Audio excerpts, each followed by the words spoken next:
Sådan. Nå, vi skal lige skrue lidt ned. Du kan das anbringen. Ja. Nej, det der er sjovt ved den her, det er, at den har en utrolig høj ridbarhed. I kan se, at han er 4 år, og jeg prøvede her i ugen at lave lidt sjælbevininger bare for sjov, og se, hvordan tog det. Så susen den op, og kontraker den er også rigtig fint, og den er altså kun 4 år. Det fortæller lidt om en bæring og en stærk motor, der sidder på det på, og det er stadig det drejer sig om. Jeg synes, at vi skal få avlerne af den her fantastiske hest ind på banen. Hun var desværre ikke til stede i Herning. Hvor har vi Linette Jæger? Danmarks mest succesrige avler. Ikke med roligt, hun har fået 2 følge, og hun har lavet 2 kanonheste. Velkommen til, Linette.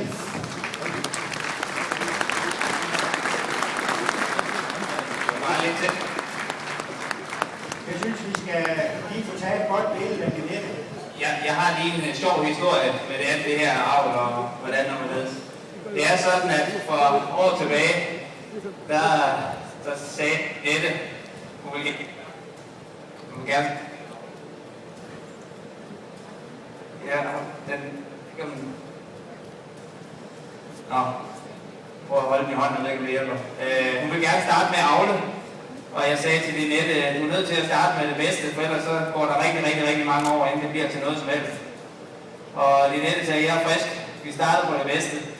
Og på det tidspunkt, der havde vi selv lige fået årets hoppe, som var Mina, som er mor til Sesuan, der kommer her om lidt. Og så havde vi en Romanov og Sufro-hoppe, og man vidste, at de 2 sammensætninger, det var også det allerbedste, i hvert fald, hvad vi synes, det er ridebart blod.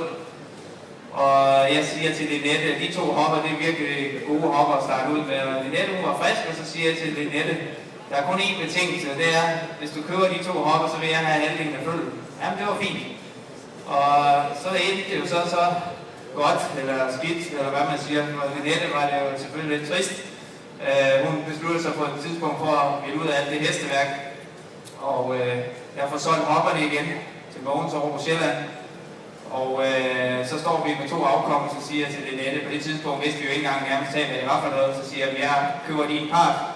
Og så står vi her i dag, den ene det er fløjhængten fra Herning i år, Sonic, og den anden den kommer her om lidt, så skal vi få en på oplevelsen mere, som er helt fantastisk hest. Så det fortæller lidt omkring, hvis man starter med nogle gode hopper, selvfølgelig er det et held, og selvfølgelig er alt det der, men det er meget nemmere. Så tusind tak, fordi du gjorde det, Linette, og det er en fornøjelse at have de 2. Mange tak. Giv hende en hånd. Nu skal jeg vise jer den her, som jeg synes